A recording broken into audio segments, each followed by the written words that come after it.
Psalm 29. A Psalm of David. Ascribe to the Lord, O heavenly beings. Ascribe to the Lord glory and strength. Ascribe to the Lord the glory due his name. Worship the Lord in the splendor of holiness. The voice of the Lord is over the waters. The God of glory thunders, the Lord over many waters. The voice of the Lord is powerful.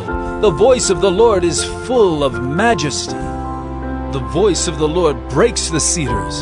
The Lord breaks the cedars of Lebanon. He makes Lebanon to skip like a calf, and Syrian like a young wild ox. The voice of the Lord flashes forth flames of fire. The voice of the Lord shakes the wilderness. The Lord shakes the wilderness of Kadesh. The voice of the Lord makes the deer give birth, and strips the forest bare, and in his temple all cry glory. The Lord sits enthroned over the flood. The Lord sits enthroned as king forever. May the Lord give strength to his people. May the Lord bless his people with peace. Acts 1. In the first book, O Theophilus, I have dealt with all that Jesus began to do and teach, until the day he was taken up, after he had given commands through the Holy Spirit to the apostles whom he had chosen. He presented himself alive to them after his suffering by many proofs, appearing to them during 40 days and speaking about the kingdom of God. And while staying with them, he ordered them not to depart from Jerusalem, but to wait for the promise of the Father, which, he said, You heard from me, for John baptized with water, but you will be baptized with the Holy Spirit not many days from now. So when they had come together, they asked him, Lord, will you at this time restore the kingdom to Israel? He said to them, It is not for you to know times or seasons that the Father has fixed by his own authority. But you will receive power when the Holy Spirit has come upon you, and you will be my witnesses in Jerusalem and in all Judea and Samaria and to the end of the earth. And when he had said these things, as they were looking on, he was lifted up, and a cloud took him out of their sight. And while they were gazing into heaven as he went, behold, 2 men stood by them in white robes and said, Men of Galilee, why do you stand looking into heaven? This Jesus, who was taken up from you into heaven, will come in the same way as you saw him go into heaven. Then they returned to Jerusalem from the mount called Olivet, which is near Jerusalem, a Sabbath day's journey away. And when they had entered, they went up to the upper room, where they were staying, Peter and John and James and Andrew, Philip and Thomas, Bartholomew and Matthew, James the son of Alphaeus, and Simon the Zealot, and Judas the son of James.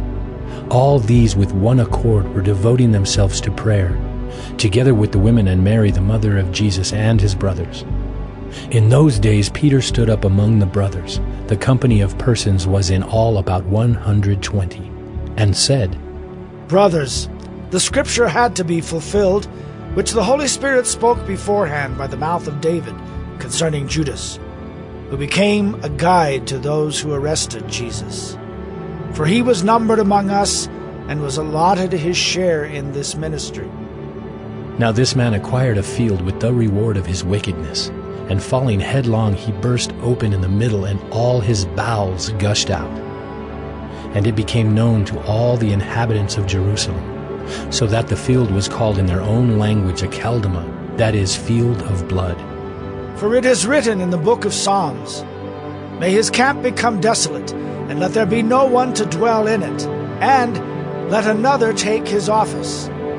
So, one of the men who have accompanied us during all the time that the Lord Jesus went in and out among us, beginning from the baptism of John until the day when he was taken up from us, one of these men must become with us a witness to his resurrection. And they put forward 2, Joseph called Barsabbas, who was also called Justus, and Matthias.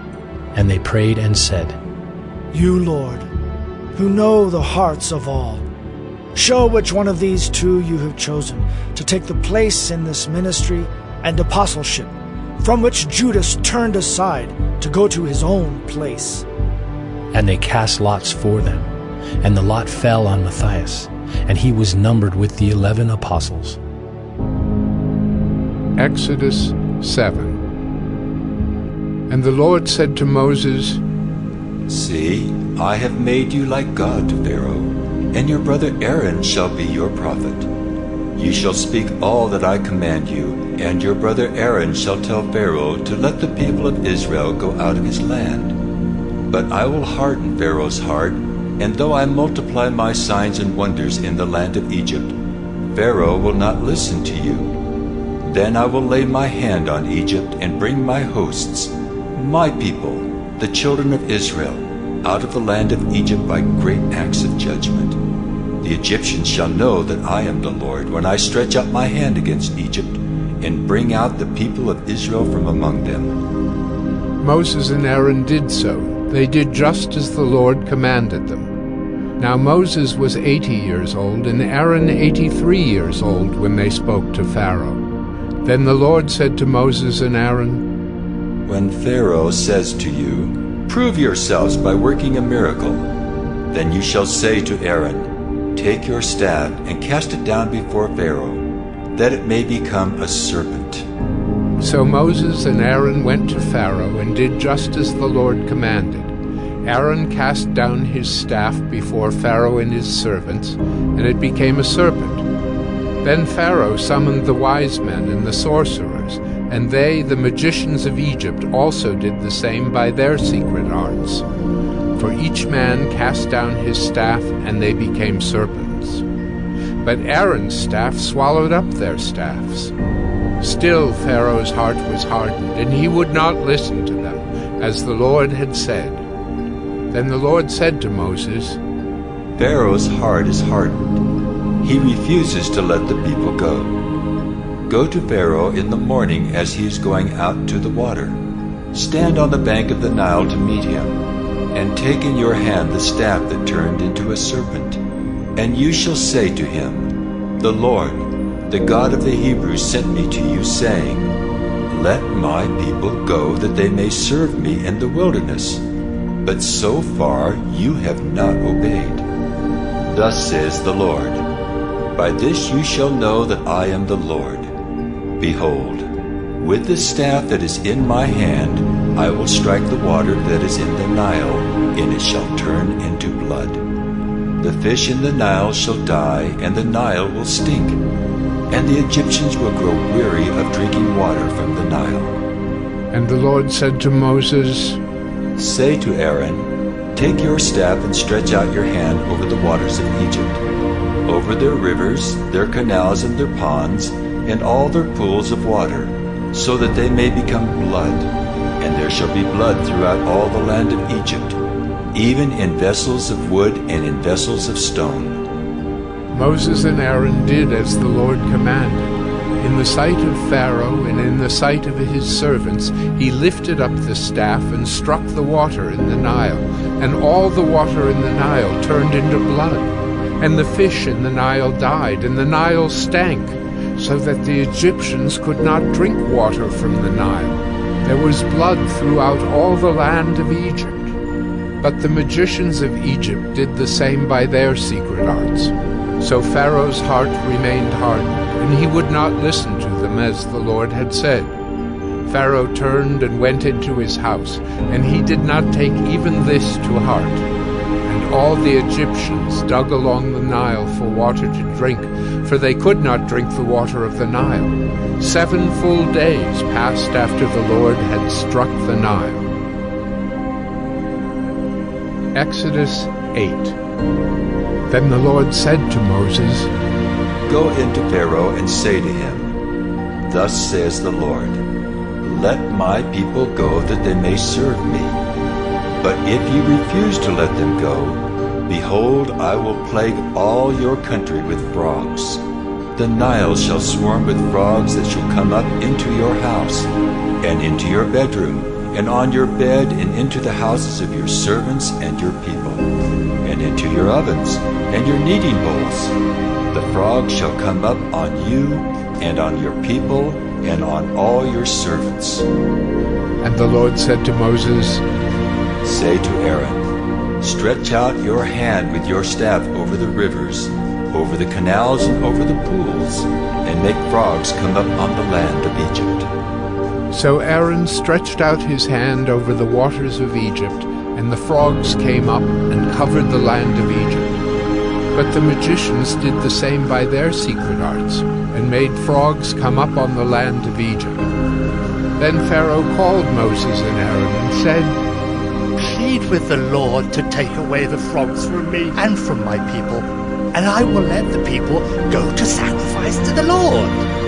Moses said to Pharaoh, "Be pleased to command me when I am to plead for you, and for your servants, and for your people, that the frogs be cut off from you and your houses, and be left only in the Nile."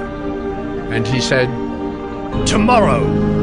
Moses said, "Be it as you say, so that you may know that there is no one like the Lord our God. The frogs shall go away from you, and your houses, and your servants, and your people. They shall be left only in the Nile." So Moses and Aaron went out from Pharaoh, and Moses cried to the Lord about the frogs as he had agreed with Pharaoh.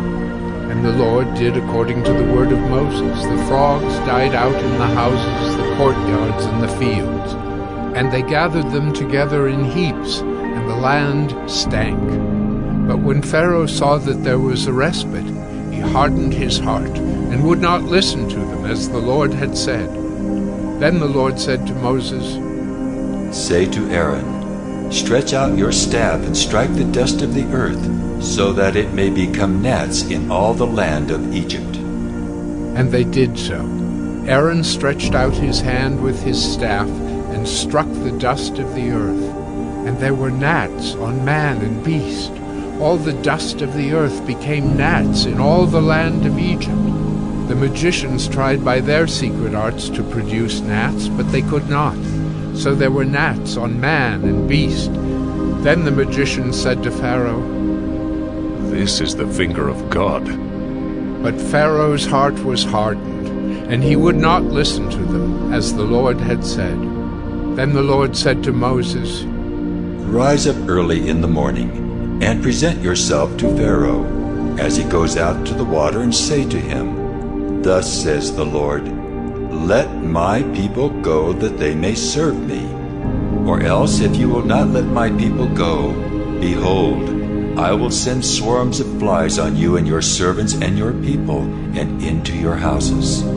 And the houses of the Egyptians shall be filled with swarms of flies, and also the ground on which they stand. But on that day I will set apart the land of Goshen where my people dwell, so that no swarms of flies shall be there, that you may know that I am the Lord in the midst of the earth. Thus I will put a division between my people and your people. Tomorrow this sign shall happen." And the Lord did so. There came great swarms of flies into the house of Pharaoh and into his servants' houses. Throughout all the land of Egypt the land was ruined by the swarms of flies. Then Pharaoh called Moses and Aaron and said, "Go, sacrifice to your God within the land." But Moses said, "It would not be right to do so. For the offerings we shall sacrifice to the Lord our God are an abomination to the Egyptians. If we sacrifice offerings abominable to the Egyptians before their eyes, will they not stone us? We must go 3 days' journey into the wilderness and sacrifice to the Lord our God, as he tells us." So Pharaoh said, "I will let you go to sacrifice to the Lord your God in the wilderness. Only you must not go very far away. Plead for me." Then Moses said, "Behold, I am going out from you, and I will plead with the Lord that the swarms of flies may depart from Pharaoh, from his servants, and from his people tomorrow. Only let not Pharaoh cheat again by not letting the people go to sacrifice to the Lord." So Moses went out from Pharaoh and prayed to the Lord. And the Lord did as Moses asked, and removed the swarms of flies from Pharaoh, from his servants, and from his people. Not one remained. But Pharaoh hardened his heart this time also, and did not let the people go.